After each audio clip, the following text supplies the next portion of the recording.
Welcome to Parenting Successful Teens, the podcast that cuts through the overwhelm and stress of this phase and offers parents simple, practical, cognitive, science-based strategies for keeping their teens on track. Join master coach and real-life mom, Allie Irwin, to talk about real teens, real problems, and the skills it takes to raise successful adults.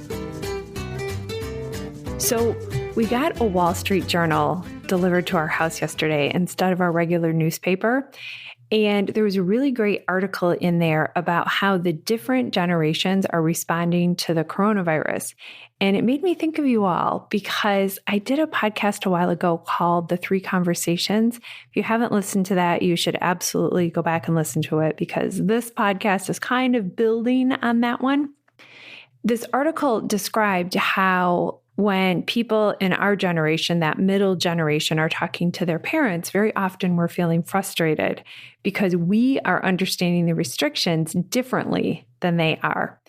And I have talked at length about this with my friends about how it almost seems like it's as hard to get our parents to comply with all the restrictions as it is to get our kids to comply. And this article is really great because it gave some examples, like when a 40 or 50 something speaker asks their parents, like, why would you go to the grocery store? We'll get your groceries for you. What we're thinking is we're saying loving things like, I'm worried about your safety and I want to take care of you and I want to help you and I want you to be around. But what our 60 something or what our, I don't know how old your parents are, 60s, 70s, 80s. My mom's in her 80s.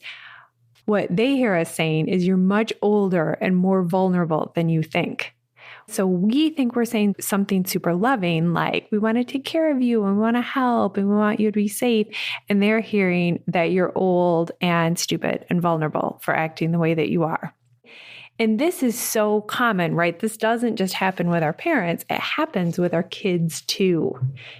So what I really want to talk about today is this idea about how we're making things mean certain things in our head that are different, like what we are saying and what the other person hears and what their actions mean is very different than how we're perceiving it, okay? And we are unnecessarily making things hard by not being aware sort of our own blind spots.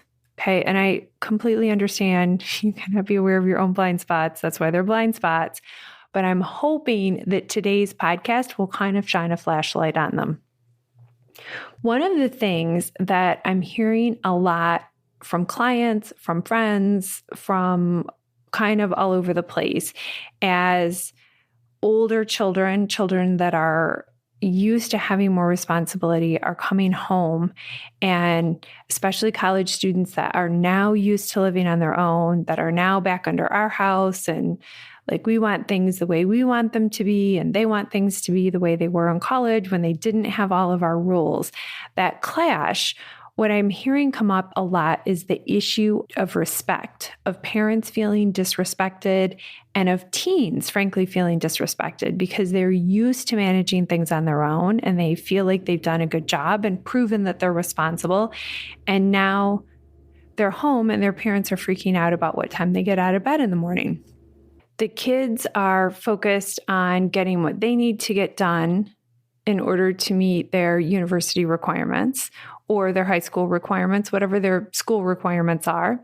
And then they feel like how that happens doesn't matter as much. But the parents are making what time they get up a matter of respect. Okay? It's just like that conversation with the coronavirus. The parents are having one conversation in their heads and that their wake up time is an issue of respect. And the kids are seeing that issue as an issue of autonomy and of control. Okay, so there's two completely different issues happening. And so, of course, there's going to be a clash because they're really not even having the same conversation. So let me give you another example. Another example, especially with kids that have been away and living all in one room, is now when they're home, they are very familiar with eating in their bedrooms. Okay, maybe they always ate in their room. Maybe that's not a problem at your house. But there are a lot of families who don't like there to be dirty dishes in their kids' rooms. Okay. And I understand both sides. Like, I definitely have clients that feel both ways on this issue, which just goes to show this issue is a preference and not like a moral issue. Whether or not the kids follow the rule about, say you have the rule that you can't eat in your room or that you have to bring your dishes down, like when you're done eating in your room, whether or not they follow that rule can be separate from the idea of respect. Taking something as simple as asking your kids to bring their dishes down when they're done, or you going in there once a day and grabbing them, because it's not that much work, but it's a lot of work if it turns into an issue of respect. And again, I'm not saying like that you should go get your kids' dishes or they shouldn't be responsible or they shouldn't help. What I'm suggesting is the idea that however you execute these rules, that you separate them out from making them about respect. What you don't want to do is to get into a situation where your kids need to behave in a certain way, something as simple as a fork left in their room, or as simple as whether they get up at 9 o'clock or at 11 o'clock, to let that affect how you feel within your family. So you want to ask yourself a question like, would it be possible for me to feel respected and still have a child that didn't get up when I wish that they got up? Okay. Is it possible for me to feel respected even when they leave wet towels on the floor? Ask yourself, is there a way that I could think about this situation that separates those two issues for me so that my feelings are not tied to their actions? And again, I say, you can still enforce the rules, but you can enforce the rules then from a calm place as opposed to enforcing the rules from feeling disrespected. Some version of that, disrespected or taken advantage of or unloved or not valued. You want to start to separate out those two issues and you want to ask yourself, how could it be true that they love and respect me even though they leave their clementine peels on their dresser?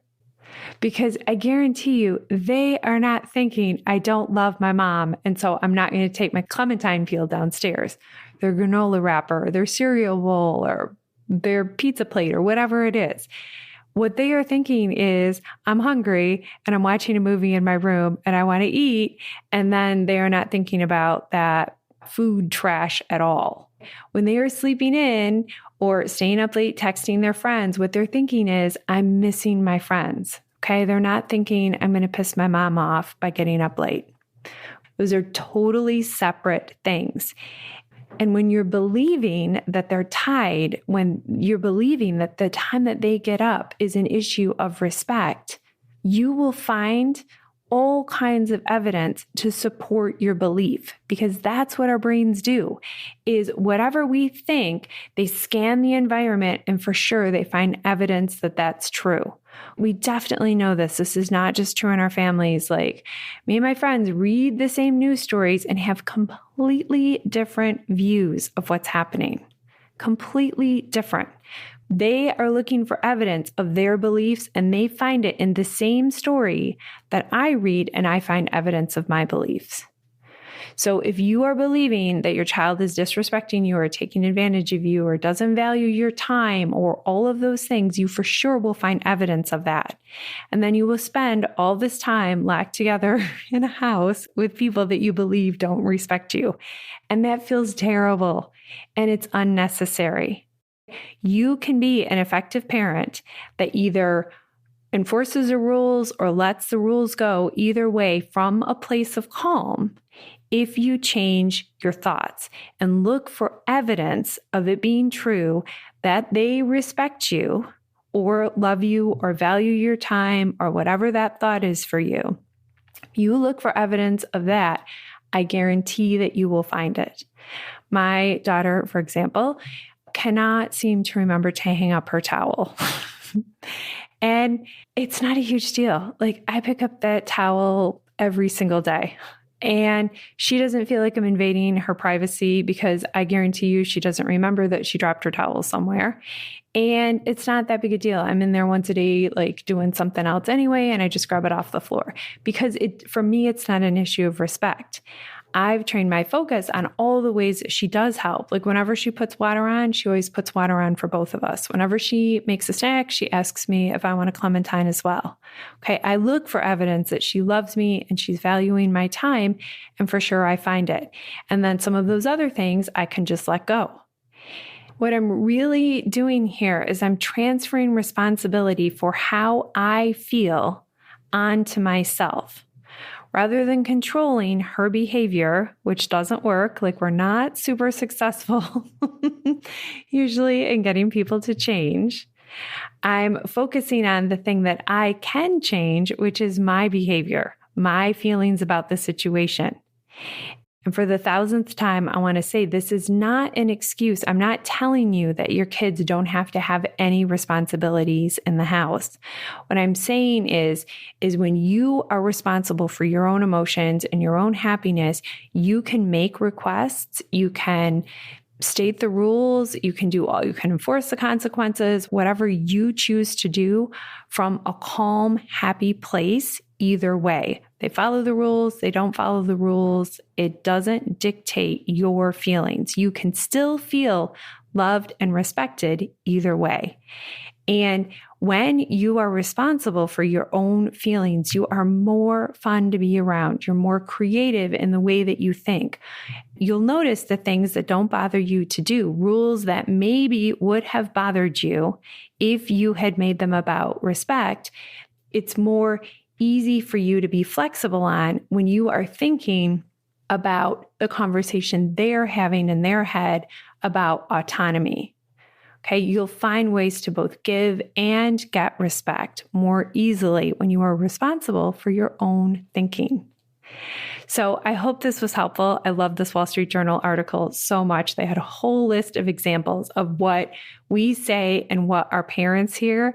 And it just reminded me how these relationships that we have with our kids, what we're building are lifelong relationships. Like in the very best of circumstances, our kids will be feeling like we're out of control someday. Alrighty, have a great week, everyone. Thanks for listening.